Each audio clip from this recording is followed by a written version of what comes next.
Welcome to Credentialing Chronicles, where we spill the doctor tea hotter than your morning coffee. And give you the insider scoop on the wild world of credentialing, provider drama, and everything they don't teach you in med school. I'm Shannon and she's Nylene. You know, we're two credentialing pros with front row seats to all the chaos and looking to make you a part of it. Yes, we want you to engage in spilling the tea with us. We need your love, we need your likes, and we want to know what you think too. So make sure you leave a comment on every episode, whether you listen to us on Apple, Spotify, Amazon. Look for us on LinkedIn, Instagram, and yes, honey, even TikTok. Yes, we love to see your love. From fraud scandals to burnout breakdowns and why your favorite surgeon might actually be banned from 5 hospitals.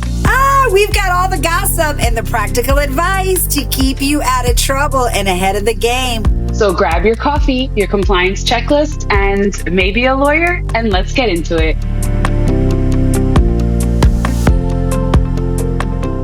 It has flown all over our LinkedIn pages last week. A woman in Florida was arrested after treating over 4,400 patients in a hospital. I can't. With no nursing license. Can you believe it? She used another nurse's number. She wore the scrubs and did the job. And almost even got promoted.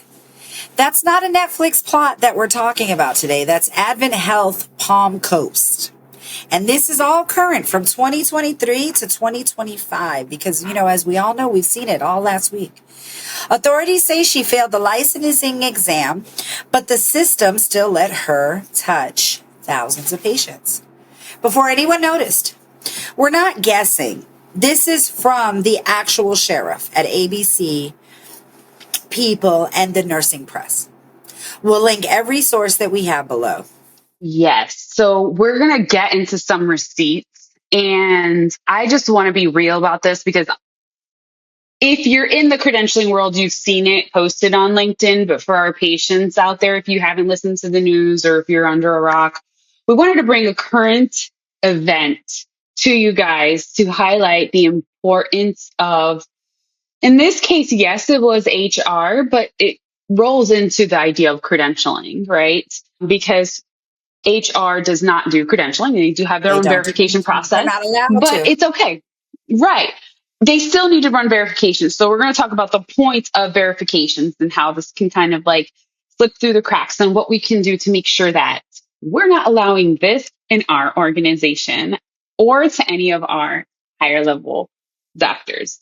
But, you know, this is one of the reasons why HRSA always tells the FQHCs to run everybody through credentialing.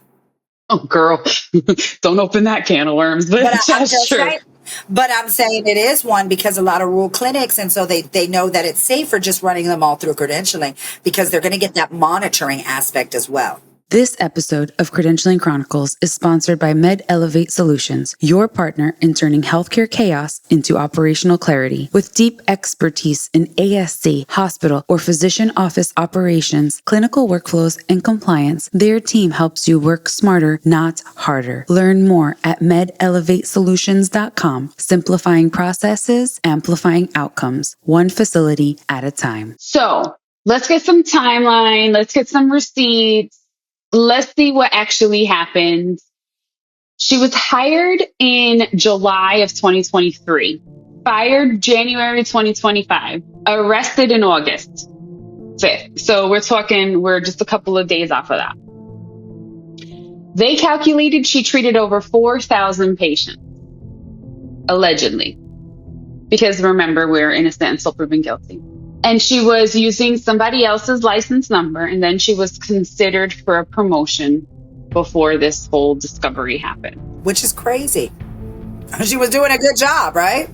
Well, right. And so just for a hot minute, I'm not saying you need a license to know how to do something. You need a license to show that you studied and you did what you were supposed to do. Like there's something to be said for going to school and getting a license. You passed the competency of it. Yeah. And you pass the competency of it because I understand, like I know we can all learn anything, right? We know we're all capable of it, but you need a license to practice medicine. Doesn't matter in any capacity. And from an MA right? To a CNA, to an LPN, to an RN, to a scrub tech. Like there's all these certifications and licenses out there for a reason, because you need to study. And yes, I understand a lot of it you learn hands-on. Don't get me wrong. A lot of it you get hands-on. And the thing is, what's tricky with her is she did go to nursing school. Yeah, and what's tricky with her is that she was a CNA. And let's be honest about the CNAs, because the CNAs, they go to school, they become certified, they get into their job. The job does not require them, because it's not a state license. It's for lack of a better word, a board certification type of, it's a certification that they get. And it's not a state license. No state license is a CNA. And so, if you're not monitoring that certification, then you're not even knowing that that's expiring.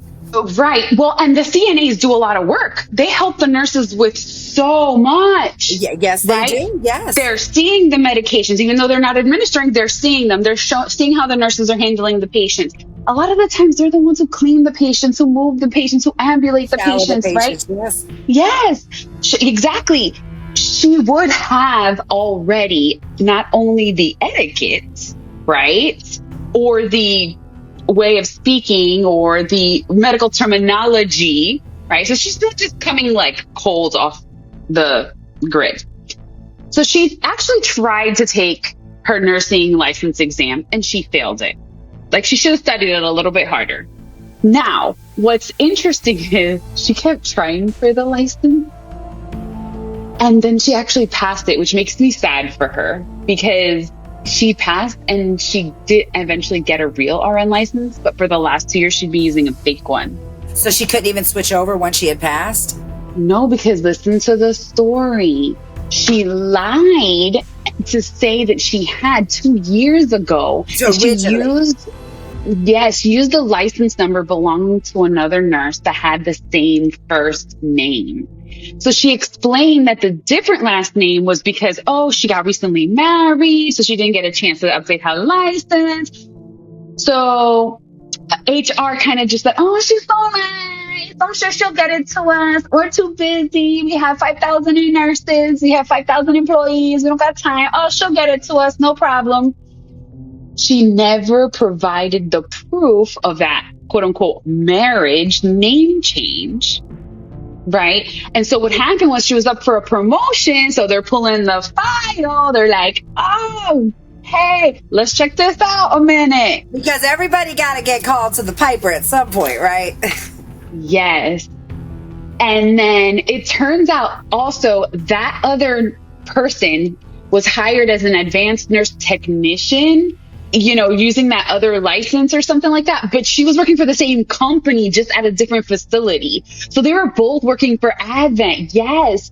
So even within the Advent health system, like y'all need to update your name changes or common names or something to make sure that we are doing an extra level of security and verifications. But I cannot believe that. What is Advent doing?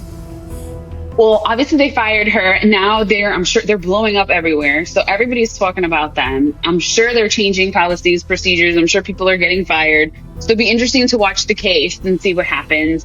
But I think the rule is trust, but verify, period. Well, when I seen it, I said, why are they putting this lady on the camera like this with her scrubs on? Oh, they done made her look so bad.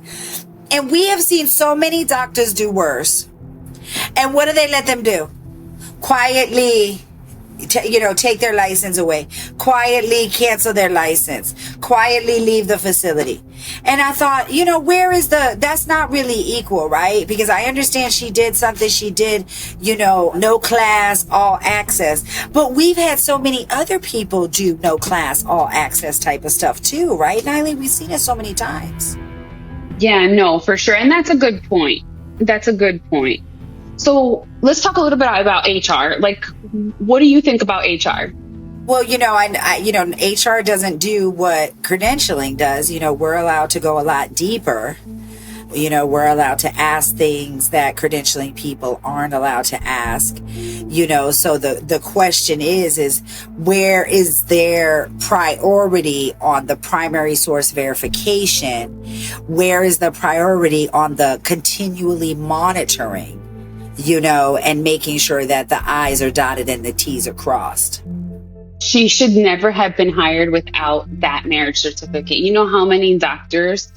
I had one doctor, she had got married and divorced 5 times. I said, honey, I need all the trail, all the name changes, all the stuff, because, and that's why a lot of doctors choose not to change their names, because they went to med school, they got their license, and it's so hard to change all your legal documents, So anyway, if your workflow is copy and paste from an old file, and then the whole trust the badge culture, you're not protecting patients. You're protecting throughput. You're protecting, money is just flowing throughput, right? So that's going to be our word of the day. So in plain English, it's how much you can process in a given time, how fast you can just get things going. And in credentialing, we want to say that we have 10 licenses. Well, let me run all the licenses at one time. Let me run all the DEAs at one time. And you can't do that. You have to, that one doctor, tell him, Nylene. Yeah. And in credentialing, that might even mean how many providers you onboard in a week. If you got those doctors that got 15, 20, 40 state licenses. Affiliations. Oh my God. Liabilities. Yes, you got to take the time. We know that hospitals and facilities and surgery centers, they love that high throughput. Like, push them through. We don't care. It keeps schedules full, beds occupied, revenue flowing. But the dark side is when you make throughput the top priority, accuracy and safety is what slides to the bottom of the list. Yes. And that's when fake degrees and lapsed licenses and unchecked backgrounds sneak through. And, like you said, you could tie it right back to the Florida nurse and say, this is how she got through the system. I don't see any other way. Mm-hmm. But, Shannon, we can't just stop it there. We can't have a 10-minute episode because, I mean, it happens everywhere. Like, remember when we were talking? I mean, it happens everywhere, and we need to let people know. Yes. So let's talk about the 7,600 diploma scandal in 2018. So 2022, out of Florida, we had a huge memo go out. I was working in the medical staff when that happened in Florida, and we got a huge memo because it was right down the street from me. And so turns out 25 people ended up getting charged. Oh, 25. So this one's already been, we're going to see what the process did to this one. Okay. Yes. So it was the night school that never happened, girl. So This one's got it all. Yes. Fake diplomas, shady recruiters, and more than 7,000 people walking around in scrubs that didn't earn a diploma. 7,000, you say? Mm-hmm. As in people who might be taking care of you in the hospital right now? They found all the people? They tracked as many as they could down. We hope they did, right? Yes. So here's the tea. It wasn't just one nursing school, which is like even the bigger problem. It was 3 of them, girl. Oh, connected? Well, in Broward County, which is, Miami area. Just be careful, Miami, just saying. Okay, so Siena College, Palm Beach School of Nursing, Palm Beach. So we're talking East Coast, yeah. And then Sacred Heart International Institute. They were handing out diplomas like Oprah Carr hands out. You get a license. You get a license. You get a license. Oh, that's crazy. Yeah, I mean, that you get a diploma. You get a diploma. Everybody, right? Yep. The only problem is these graduates, they never took a clinical shift. Like, they never passed a real class. They still got credentials saying that they were ready to be like RNs, LPNs, and all it took was some cash and the right shady connection. Because you can, pay for anything, quote unquote. So hold on. How many of these fake diplomas are we talking about? So we mentioned over 7,000, it was like 7,600, which means according to the FBI. Yes. So FBI got involved on this one. Yeah, or across the state lines. I'm sure people left Florida with those diplomas. I mean, so basically, instead of do no harm, this is please don't harm me. Maybe can I check your diploma, right? Yes. So in the first one, they had the school manager was like making it rain RNs and LPNs.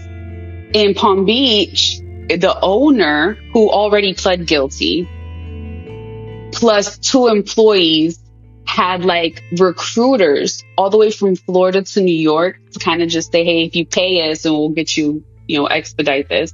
Oh, that's crazy. And then Sacred Heart had an owner who was based out of Texas. So they had a lot of the US already covered, and they had like a you're a nurse now paper, handing out service. I mean, it just doesn't sound like higher education, it sounds like fraudation. Everybody was learning how to commit fraud, Oh, yeah, exactly. A perfect term, fraud education. Yeah. So, of course, the feds are not going to be amused at this. Every single defendant was looking at 20 years in prison. 20? Mm-hmm. The U.S. attorney called it it was a public safety crisis. Like they were sending out bulletins, memos, recheck everybody's licenses. I mean, if I'm in the ER, I want someone who's done more than just Venmo their way into a nursing license. I want somebody that's, been tried and true and tested. Exactly. The FBI said that they only discovered the full extent of the scam because of a massive investigation with the HHS and the OIG, that Office of Inspector General that we talked about before, a Homeland Security, postal inspector. So basically they created a team of Avengers for like federal fraud busting. That's crazy. So what happened here? Tell us what happened at the end. I want to know. So the fallout is 20 years in prison. They got convicted. Can you still go and get a diploma from one of these places today? Mm-mm. They got dealt with. They're officially closed for business. And the entire state of Florida got an alert. Oh, okay. Especially obviously we know it went from Texas all the way to New York, but they just handled it. Government handled it. And these main people now, the people who used the fake licenses, that I don't have a number on. And I don't know if they all got in trouble or faced prison. They think they wanted the ringleaders to make it stop. And then they just said, HR, do your due diligence throughout the US. And hopefully everybody is verifying these licenses. So potentially there could still be some people out there. I guess so, potentially. I mean, if this girl just got caught and if she was she was in hospital for 2 years, alert, HR, credentialing departments, like run your licenses along with your IDs. There's a reason why we collect IDs. Yeah, I had seen, I'm in the state of Washington, and the state of Washington Board of Nursing put out an alert too for implicated schools, and employers to screen everybody again. So, sometimes it's outright fraud, but sometimes it's credentialing chaos. When we really think about it, either way, though, the patient is literally always the collateral damage, right? That's so sad. And they don't even realize it, Exactly. So through this ring, they found guilty a bunch of different people, and some of them got 33 months in prison. We got people from New York, New Jersey, millions of dollars in fines, all over. They basically got real time. They got convicted. And of course, now they're going to be listed as on the OIG and SAM as, you can't deal with these people in healthcare. So I guess, let's talk about, MSPs, CBOs, all of that. It's just really like about having a true PSV every time. I mean, that's what really matters. And so I think if people really understood that it needed to happen when you hire, when somebody wants to change a role, when somebody has a unit change or privilege expansion, a name change like this lady, gap in practice. I think all of those should really trigger that PSV loop, and we all know what that is, right? License, board, education, certification if it's a CNA, if we have our NPDBs on continuous monitoring, that should, alert you if anything.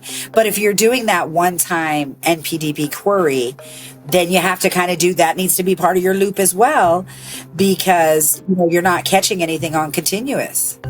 Yeah, and for our patients out there, PSV means primary source verification. It's okay. Primary source verification, which means we're going to the actual state licensing board, which we have posted on our show notes. You can go and search a name. It is free. Search your doctor, search your nurse, please. So, also, NPDBs, while they are not required, you can run an NPDB on a registered nurse, on a scrub tech, on any healthcare worker. You can actually run an NPDB on them as well. But like I said, the FQHCs, they run them on everybody, and it's a great practice. Yep. So learn how to distinguish a fake diploma. Sometimes we don't want to be bother people, but we really need to look at what's going on. We want to have a photo ID, right? And a photo of the person in the credentialing file. I wish we had? When you go to a bar sometimes, or I've had it to buy alcohol here, or to buy whatever that requires you to be over 18. At the counter, when you're going to go pay, they actually scan your license to see if it's a real license. So I've been to places where they scan my license, and I'm like, how do they know it's legit? I even went out with some friends to a bar, and they were walking into the place, they were like, oh, I need your license. And some guy has some phone thing. I said, oh Lord, they're tracking me. They're scanning you everywhere. Yeah. Some providers don't even want to give you their driver's license, to be able to verify identity, and that's always a red flag for me. I'm like, or when I meet a client and I'm like, you don't ask for people's driver's license? That should be number one. How are you verifying identity, And they're like, oh, we didn't even think of that. I'm like, yeah, we should do that. Let's add that as part of the practice. And then what do you think they should do with direct to employer transcripts? Well, I mean, when you're looking at the transcripts, you don't want to accept any PDF version of transcripts. You don't want to say, oh, these are the transcripts, I don't need to go and verify. You want to make sure that you go out there and get that primary source verify. And that is the process, is that you're looking at the transcripts they gave you, then you're looking at what you verify, and you're saying, do they match up? Is this correct? You want to maintain also a blocked school list. So things like the Nightingale related list, things like that, you can see if there's flags. Good to know. We need to have an HR blast so they can listen to Credentialing Chronicles too, Yeah, we need to get into those networks. You're right. Yes. So what about escalation culture? What should people feel safe to do at their facilities to be able to, if I find something, what should I do? Well, in medical staff offices, usually they have a green light, red light process. And so if there's one thing wrong with a file, that kind of throws the file into a red light. And then if the file's been nice and smooth, then that kind of keeps it with a green light. And so when you're looking at that, that's maybe something that HR could adopt. Maybe it would help them. So what about audits? How often do you do audits? Because I know you be talking about your audits all the time. We audit all the time. I mean, gosh, we audit all the time, and while I throw my head back and say, oh my God, we audit all the time. We audit because we're trying to break our process. We're trying to mock identify failures that could happen and fix those, and I mean, now I mean, when I first started the company, it wasn't as tight as it is now. Around when I first started, I didn't apply for NCQA. We had to wait a couple of years. Now it's more, our process is so good, and we want to still make sure every quarter that we're auditing the entire process. And so that's from the time that a client gives us the file, the new provider, all the way to the time that the file gets back to the client and they're taking it over to committee. And we're looking at that process and seeing where, areas can be broken, things could fall through the cracks. And on a monthly basis, we're just auditing files that have already gone out, saying, are they all good? Is everything good? And so, I'm always going to be the advocate to say auditing is going to be something that's going to save you 100% of the time. And share your data so that your board, your hospital, your departments that are supposed to know what's going on.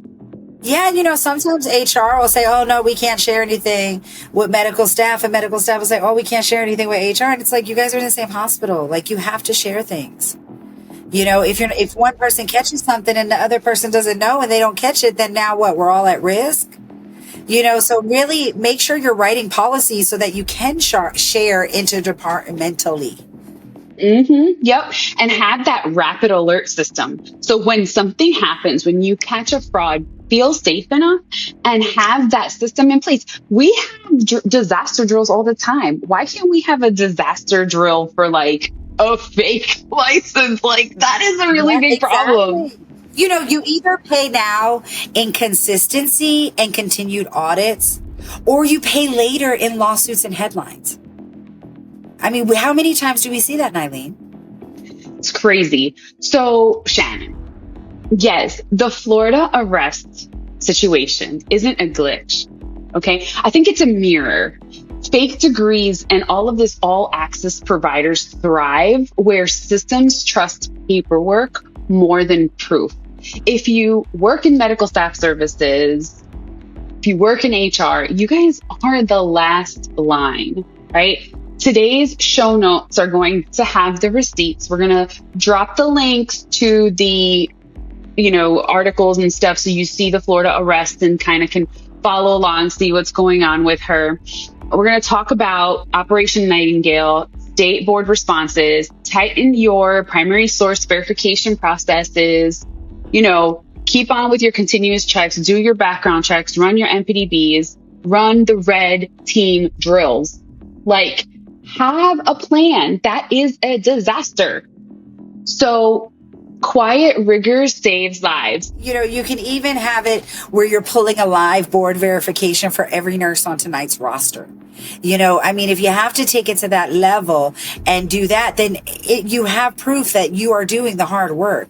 Do you have that blocked school list? Get a blocked school list. You need to know what schools are no longer open, what schools have been considered fraud, and that should be a list that you guys are constantly checking and verifying against what's coming in as schools. And then I'm always going to ask you, when was the last time you did your mock fraud audit? When's the last time you did a red alert? Like Nylene is saying, we need to do some sort of red alert mock audits in our HR and medical staff departments constantly to ensure that, people are not slipping through the system. Good call out. And, like you said, curious, with NPDB, we get alerts if you're on continuous monitoring. The minute you hit something, hits it, we get an alert. I wonder, does HR get notified automatically if like a nurse fails or doesn't get their license renewed? I mean, the nursing board is not sending that out. Nurses is not sending that out. So they are not getting that in a way that we are getting it with the NPDB. Would it be we need to work on that? That's a good one. I mean, we really, and again, that's why the NPDB makes it available for you to put all licenses in there. Physical therapists, registered nurse, LPN, CNAs, CRNAs. I mean, every title can go into the NPDB for review and continuous monitoring. So, Shannon, we've got a lot more to talk about. We've got We have lots so more much more to tea. talk about, you guys. We have more fraud, more scandal, and we're going to have a little love coming up because I know it's not, the love time, but it's okay because I want to give love every time. So right now we're going to give a little love to our MSPs. We're going to give a little love to our doctors. Yes. Make sure you've signed up to spill your tea. We're going to drop that in the show notes as well. We're going to be sending out an email blast. If you've signed up for the emails and you're not getting them, it's because they're going to your spam. We need your engagement. And if you get the emails, you can click on the bottom of the email and it'll take you to our, LinkedIn, our Instagram, our crazy TikTok. We just want y'all to give us a little heart, give us a little comment, and give us your feedback. You want to hear something different. You want to hear more scandal. You want to hear, more drama. Let us know. More ways to handle things. I mean, whatever it is, we're here for you. Yes. So we want to thank you for everything that you're doing with us so far. Thank you for your support so far. And we are ready to spill the tea next week with some more crazy stories on Credentialing Chronicles. And then wait, we have to say, we will see you NAMS 2025, Portland, Oregon. We will be there. You make sure that you look for booth 213, the big pink tent. That's what I'm calling it. The big pink tent. Well, don't give too much away because we do want them to be a little surprised. It's going to be amazing. Are you guys ready? Because it's going to be amazing. I know. All right. We'll see you next time. Okay. What is it? Stay credentialed, not canceled. Woo! That was a lot of tea. Who knew doctors had more drama than reality TV, Nylene? If you think that's wild, just wait till next week. We've got more stories, more scandals, and more credentialing coming your way. If you love the tea, don't keep it to yourself. Like to show us that you're listening. Comment and join the conversation. You can follow us on LinkedIn, Instagram, and even TikTok while we're scrolling. And share so everyone can sip with us. Yes, so see you next time on Credentialing Chronicles. Stay credentialed, not canceled.